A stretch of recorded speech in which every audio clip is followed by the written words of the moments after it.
Hello everyone, welcome back to Developing Soft Skills and Personality course. This is from IIT Kanpur using NPTEL and MOOC mode. We are in the final module of week number 6 and this is the last lecture of this module, that is lecture number 36. We started with communication skills in general for this entire week, and towards the conclusion, starting with the previous lecture, I started checking your existing knowledge about nonverbal communication by giving you pre-thinking assessment activity. We did the first one in the previous lecture and we will do the next one in this. But what did you learn from the first one? Let's take a quick look at what you learned from the first one. I tried to give you a test in the form of true or false just to check your nonverbal communication, and that was the first three pre-thinking assessment used to check your existing knowledge about body language and to clear certain misconceptions about nonverbal communication. So, I mix the true or false statements, but for just a quick review of what I did, let us look at the true statements first and then look at the false statements. In the pre-thinking assessment, there were 11 true statements and 4 false statements. For your convenience, I have put all 11 statements under true first and then false statements, 4 of them under false. So, let us look at them very quickly. The true statements were: 1.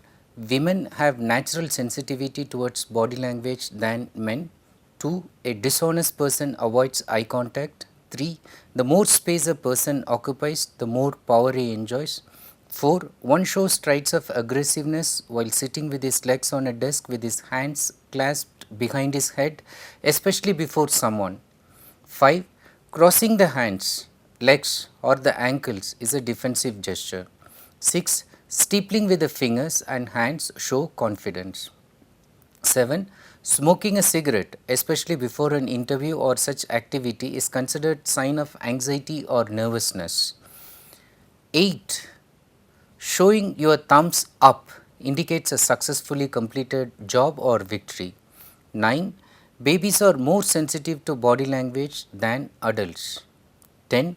Involuntary body language reveals a person's inner thinking or feelings. 11. People maintain their appointments and meet deadlines according to their perceptions of time. Now, the false statements, which were 4 in number. The first one: sitting lower than the other person with whom you are interacting indicates dominance or authority, is false. Second, resting your hand in the palm of your hand indicates interest in the subject, is also false because it indicates boredom. Third one: non-verbal communication is less intense and impactful than verbal communication. No, it is more intense. 4. When we stop talking to somebody verbally, we stop the entire communication itself. Wrong, because we start communicating non-verbally the moment we stop verbally. In fact, we are all the time communicating verbally as well as non-verbally. Let us go to the second pre-thinking assessment in this lecture, and the objective is the same as the previous one. It is just to check your existing knowledge about body language and to clear certain misconceptions about non-verbal communication. Again, a very simple true or false mode. Take your notebook or a piece of paper, take your pen or pencil, whatever you prefer, and then you just have to write down this time about 10 questions and say true or false. Again, I will repeat the questions and that is the time you have got. As I said, avoid pausing it, going back and then re-listening. Listen to it carefully. I am going to repeat it and use the time to write true or false. It is important you respond spontaneously so that you can really assess what is your actual inherent knowledge in your mind, and if it is wrong then you can undo it. Okay. So, do not think so much, act very spontaneously. The first one, say true or false: silence can be used as a powerful means of dominance. The question is like, can we really use silence as a powerful means of dominance? So, say true or false. Let me go to the next one, second one. non-verbal communication can contradict verbal meaning. Non-verbal communication, that is our body language, can contradict verbal meaning, which means you say something but then can your body language mean something else by the way it behaves, by the way it acts. So, that is question number 2. Non-verbal communication can contradict verbal meaning. I hope you have given the answer. I am going to the next one. Question number 3. Non-verbal communication can be used as a substitute for verbal communication. Non-verbal communication can be used as a substitute for verbal communication. This means instead of using words, can you use non-verbal communication? Okay. So, think about it, say true or false. I am going to the next one. Some non-verbal signs are universal and commonly acceptable. Some non-verbal signs are universal and commonly acceptable. Fifth one, gestures which indicate similar verbal meaning can differ non-verbally according to their cultural backgrounds. So, gestures, okay, whatever you do using your hand and part of your body, in verbal communication it may mean the same thing, but it can differ non-verbally according to their cultural backgrounds. That is the statement. Say true or false. Let me go to the next one, sixth one. The face is the most powerful channel of non-verbal communication. So, we have lots of channels: face, hands, our entire body, our leg, feet, even the fingers, okay, even our posture, okay, the way we sit. But overall it is said that the face is the most powerful channel of non-verbal communication. Say true or false. Okay, let me go to the next one. Seventh one, we move away from persons we dislike. It means we maintain distance. We try to move away from persons we dislike in terms of body language. Say true or false. Next one, negative non-verbal signals are more noticeable than positive ones. So, positive ones like happiness, negative ones like depression. Negative non-verbal signals are more noticeable than the positive ones. Just say true or false. Ninth one, awareness of your body language can help you control it. So, it simply means knowing your body language can help you control it. Say true or false. And the last one, 10th one, it is difficult to fake body language for a long period of time. So, fake is to cheat. Okay. Sometimes you can use your body language to hide certain things. So, the question is asking, or it says it is difficult to fake body language for a long period of time. Okay. Let me go to the answers.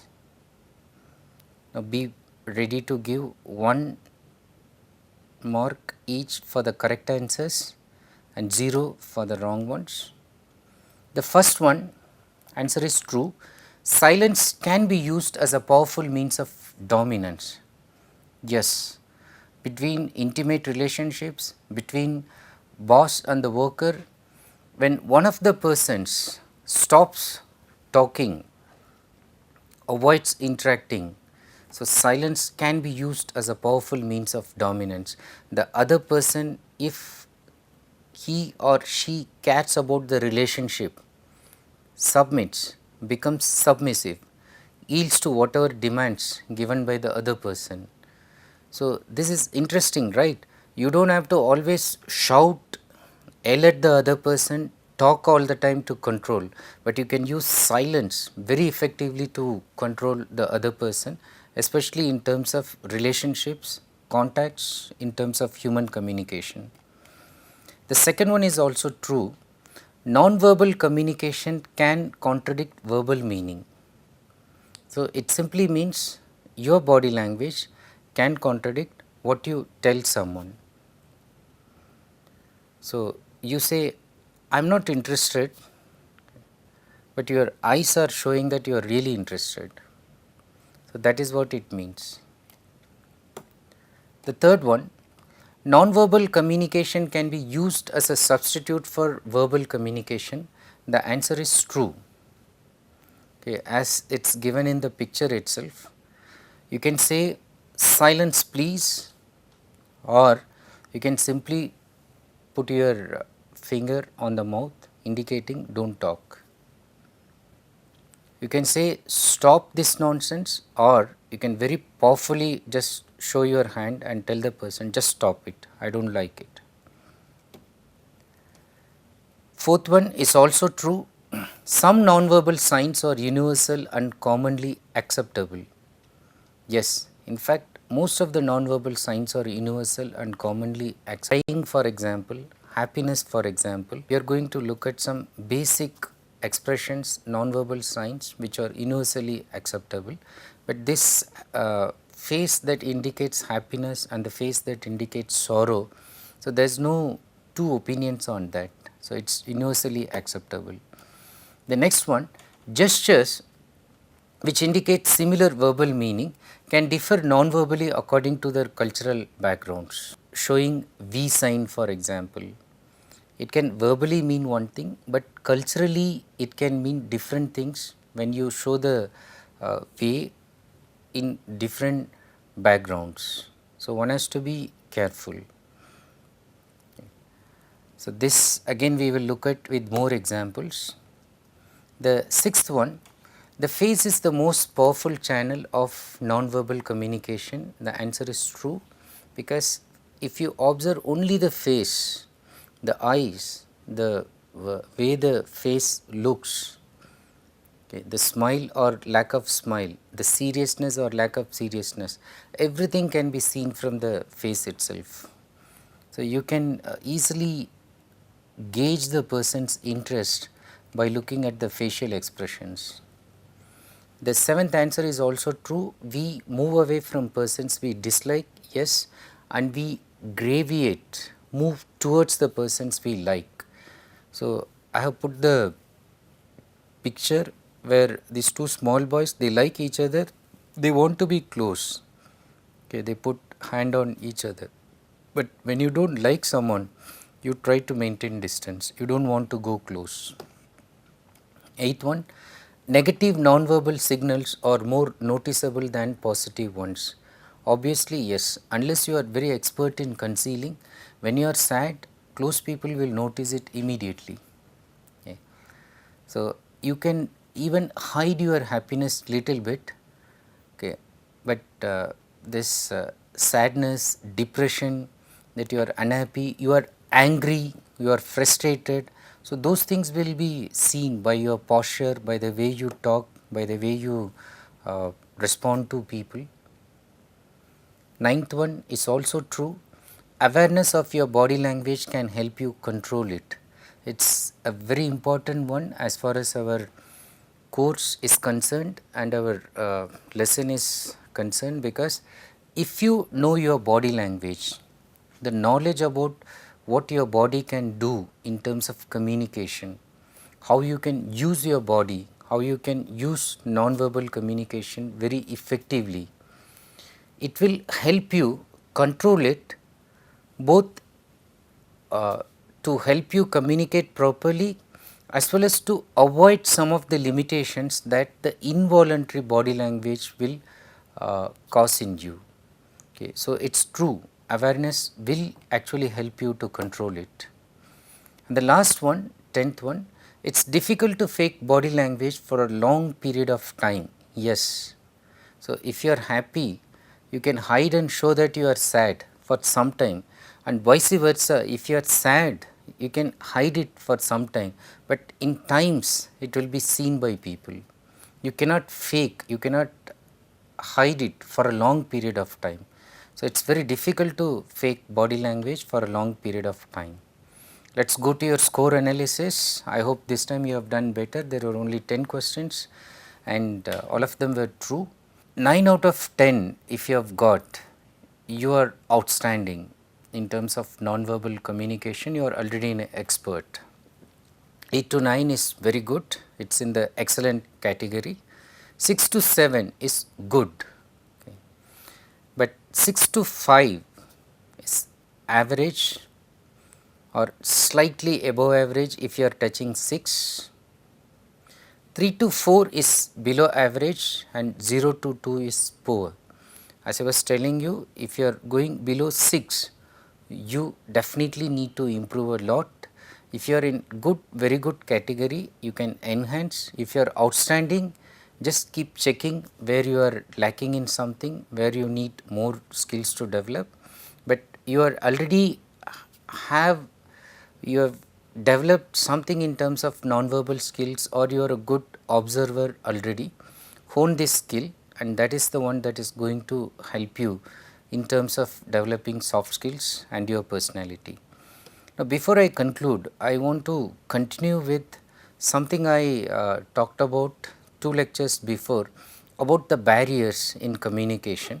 Now, one aspect of body language which we will talk about later, but it is just sort of relevant to what we have done today, is accessories. Now, think about this question. I am not giving you any marks, but can accessories, that is the clothing, the dress you wear, the perfume you have, the grooming, the way you dress, the watch you wear, the bracelet, earrings, nose ring, necklace, the makeup you put or the makeup you do not put, dyeing of hair, the color you use for dyeing or not dyeing, mustache type, having mustache, not having it, and having different kind of mustache, hairstyle type, belt, handbag, footwear, so wearing shoes or slippers, high heels. Now, all these are accessories which also contribute to our body language, and they are symbolically trying to convey something. But can they act as a physical or psychological barrier? Do accessories enhance the effectiveness of communication or act as barriers? So, what is your answer? Do accessories enhance the effectiveness of communication or act as barriers?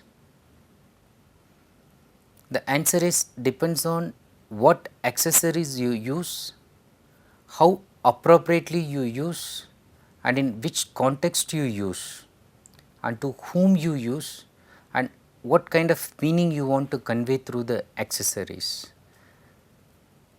I will give you some examples and it becomes much clear to you. Take for example high heels. Okay. Now, high heels actually help maintaining eye contact for the females, the women, especially if they have less height. So, if they want to look up, look straight eye to the men who are taller. So, this gives a kind of feeling that they are on par, they are equal, and they do not have to look up to the male bosses. Okay. So, that gives them some security. But if somebody is wearing a diamond studded high heels, it will be a distractor, or any kind of high heels that will just glare the eyes of other people. Instead of looking at the person into the eyes, responding to the facial expressions, if they keep looking at the high heels that is worn, so that is really a distractor, and it is going to be a kind of barrier, both physical as well as psychological. Same way, the accessory barrier can have in terms of any inappropriate accessory that is used in inappropriate situations. Clothing for example, do you wear a costly or a cheap clothing? So, that depends on the context. In an interview for example, So, you are expected to go with a decent clean one, but then if you go with this very costly jackets, okay, and then the brand is known, some leather jacket where even when it is not cold, okay, and then branded just to flaunt the brand, sometimes overdressing and sometimes dressing skimpily, okay, revealing where it is not required. So, the simple example is you have to go to the swimming pool in a bikini, but you cannot go to the interview or for a presentation in a bikini. So, you are distracting their attention towards non-academic things which is unwarranted. Body perfume, again you can use it, but if you use it and then it creates a very staunch smell and then people like it, some people get allergic to it. So, people do not like you at all. When you enter, they want just psychologically thinking that, oh, I do not like this perfume, and they want to throw you out. The other thing can happen in terms of gender inappropriateness of using a body perfume. So, there was an interview scenario where they, before the person could enter, rose perfume came inside, and then everybody, like, they were busy looking at the papers, and then the perfume attracted, and then they thought a very beautiful girl is going to come and she is wearing this perfume. And then came this boy, okay, not that good looking, but then he has put this rose perfume. For what reason only he might be knowing, but psychologically the people prepared for something, they were disappointed when they saw this guy, and then the expectation and disappointment caused in their mind acted as a barrier. So, from the beginning they tried to look at him with some prejudice, and obviously they did not select him, although he was a very good candidate. So, perfume can go against you if you do not know how to use it appropriately. Same thing can go with watch. Watch should be functional, but if you wear a diamond studded one and then everybody's eyes are riveted to the watch, so again you lose your chance of communicating to them effectively, persuading them to do something in your favor. So, you are diverting their attention and causing a barrier. Same thing with the rings that you will put in your ear, in your finger, bracelets, and even necklace. Okay, it should be simple.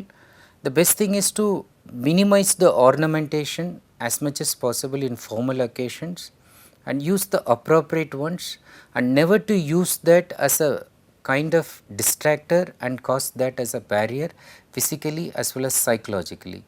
Look at some more interesting examples in terms of makeup, okay, or dyeing of hair.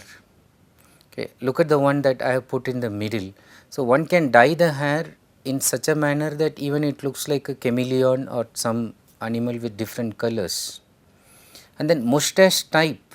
So, if you are fond of growing it so big, but you should also know the appropriateness, like in formal occasion when you are being assessed for something, as again in an interview situation, would they like you to go with this? And same thing with hairstyle. You can say that it looks punky, it looks cool, it looks stylish for you and your peer group of people, not the formal people who are sitting in the interview and assessing you and they are willing to give you a job. Now, this will act as a deterrent. So, keep this in mind. So, I just wanted you to give you a concluding thought that use accessories appropriately. Inappropriate use can lead you into trouble and will act as a barrier, and it is not worth doing it. But having said this, accessories today have become part and parcel of us. Just like your mobile, all other accessories also try to tell something about you. They add to your personality. Sometimes it looks like it's accessory that gives you your personality also.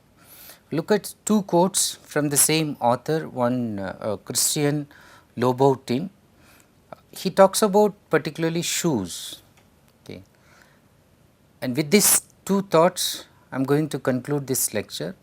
A shoe is not only a design, but it is a part of your body language, the way you walk, the way you walk. The way you are going to move is quite dictated by your shoes. So, the way you are going to move is quite dictated by your shoes. It is the shoes often makes you walk erect, make you not walk in an erect manner. It gives personality, it reduces your personality.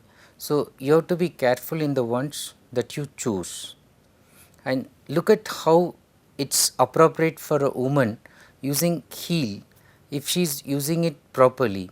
When a woman puts on a heel, that is slightly high heel, to rise her height, she has a different posture. So, the look itself is enhanced by the posture, a different attitude. She really stands up and has the consciousness of her body. She really stands up and has a consciousness of her body. Now, the conclusion is that having a consciousness of our body in a favorable manner, not having a consciousness that kills our actual spontaneous movement, will help us to promote our own personality and develop soft skills to influence people and enjoy success in our personal life. With this note, I conclude this lecture. Thank you for watching this video. Have a nice day.